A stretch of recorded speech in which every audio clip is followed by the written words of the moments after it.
ఈ రాత్రి ప్రశ్న ఏంటంటే, నిన్ను సృష్టించిన దేవుడు ఎవరు నీకు తెలుసా? ఆయన్ని తెలుసుకోవాలనే కోరిక నీకుంటే నీ కన్నులు కూడా అవసరం లేదు. అందుకే ఆ దేవుడు ఈ రాత్రి నీతో మాట్లాడుతూ ఉన్నాడు.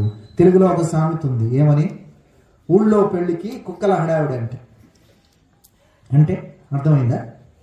ఎక్కడన్నా ఊర్లో పెళ్లి జరుగుతూ షామ్యానా వేస్తే ముందు అక్కడ వచ్చి హడావిడి చేసేది ఎవరు చెప్పరు? కుక్కలు.